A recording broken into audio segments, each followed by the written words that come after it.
The first human gestated entirely outside a biological mother was born on a Tuesday. There was no celebration, just data servers logging another bioengineering milestone. The child, Cohort 7, Unit 12, entered a world that had already decided its fate. It was not a miracle. It was an upgrade. The randomness of conception, the 9-month trial of pregnancy, the genetic lottery, these were now system flaws, finally corrected. The process was clean, efficient, predictable. Humanity had tamed its own creation. This future arrived gradually, not by revolution, but by steady progress. For decades, humanity sought to control its biology, fighting disease as a battle against genetic imperfection. The artificial womb, BioCradle, offered a sterile, monitored environment, free from maternal risks. It was simply a better way. The promise, equality. Every child could have the best start, free from ancient diseases. But the technology that cured could also enhance cognitive function, muscle density, more. The line between therapy and enhancement blurred into a gentle slope. Society slid down, one logical, compassionate choice at a time. The word mother faded, replaced by genetic donor. Pregnancy became a historical curiosity. The act of creation became a problem to solve, not a mystery to experience. Humanity engineered itself out of the equation. The path to this world was paved with good intentions. It began with the desire to protect children from environmental toxins and modern dangers. The womb, once a sanctuary, became a compromised environment. Each new chemical found in maternal blood was another argument for the BioCradle. The BioCradle was framed as a shield, not a replacement. It was a logical extension of prenatal care. Economic pressures grew. Pregnancy became an inefficiency in a world of relentless productivity. Employers favored candidates who chose ectogenesis. The gestation bonus incentivized outsourcing pregnancy. It was a practical solution to a modern problem. Healthcare mirrored this shift. Insurers preferred predictable BioCradle outcomes. Premiums for natural births rose, making them a financial liability. The system didn't forbid natural birth. It made it irrational. The market guided humanity toward this future. Each step was small, rational, defensible. No single decision felt monumental, but together they formed an inescapable tapestry. The future didn't break down the door. Society opened it and invited it in. The transition was driven by seduction, not force. Celebrities and innovators became early adopters, showcasing their BioCradle experiences as status symbols. Having children became commissioning masterpieces. Universities noticed engineered students excelled. Admissions favored them. Legacy genetics became a disadvantage. To not enhance was to place your child on a lower rung.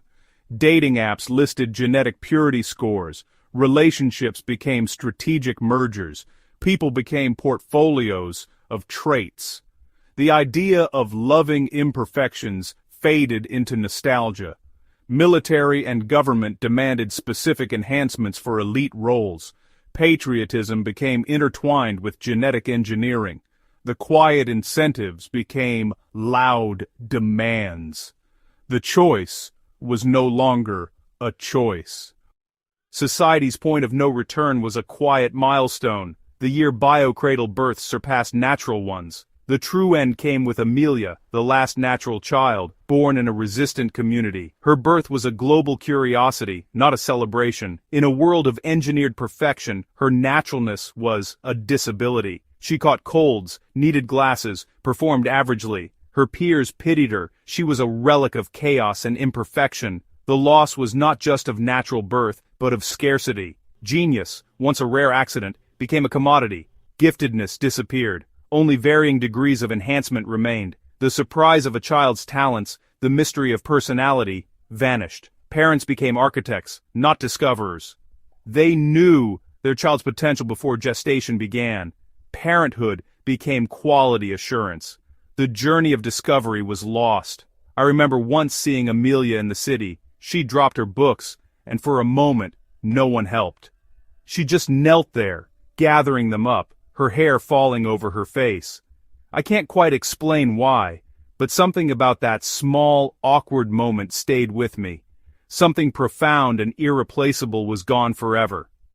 Universal adoption of these technologies reforged society. Old hierarchies of wealth and class became encoded into biology. The gen-rich were stronger, smarter, longer-lived, a new subspecies. The gap between haves and have-nots became genetic, unbridgeable. Work transformed, engineer-dominated creative and strategic roles. Naturals were relegated to service and manual labor. The system was a pure meritocracy by design. Technology didn't create leisure, but permanent biological castes. Family structures dissolved. Sex became recreational or transactional. The family unit was replaced by the development pod, alliances for child maturation. Deep bonds of shared biology disappeared. Human purpose was questioned. Life paths mapped from conception. The struggle for self-improvement became meaningless. Individuals could only fulfill their programming. This led to a quiet, pervasive nihilism. The adventure of becoming ended, only being remained. The drive for genetic perfection led not to diversity, but suffocating homogeneity. Parents converged on a narrow, optimized ideal. The perfect human became a standardized model. In eliminating flaws, humanity lost the sparks of genius born from them. Genetic anomalies once produced artists and revolutionaries. The unpredictable nature of legacy genetics was a crucible for originality. By sanding down rough edges, humanity sterilized its creative potential. The world filled with brilliant, capable, but unoriginal people. Progress stalled. Paradigm-shifting ideas became rare. Society was optimized, but stagnant, a perfect machine, endlessly repeating. Humanity's adaptability and chaotic creativity were edited out. The most disquieting loss was empathy. Empathy is born from shared vulnerability, but engineered perfection made it abstract. The engineered, in their perfection, were utterly alone. This is the world you built, chosen piece by piece, in the name of safety, fairness, love. You chose it in clinics, boardrooms, and at the ballot box. You dismantled the messy, beautiful business of being human, one logical decision at a time. Now, you live in a world without genetic disease, without childbirth dangers, where every child is born for greatness. It is a world of serene, intelligent people, free from chaos and struggle. You are the architects of your own nature, curators of your own soul. You traded the unpredictable wilderness of humanity for a manicured, predictable existence. You have everything you wished for. No flaws, no pain, no uncertainty. You stand as the masters of your own code, perfected and safe. All struggle is over, but look at what you have created, a quiet, perfect, empty world. You did it for the children, to give them the best life. So, when you look into the eyes of a child designed to be perfect, what do you see? In the flawless reflection of that eye, I wonder, have we gained certainty or lost the wonder that comes from imperfection? Sometimes, it's the unpredictable moments that make us truly human.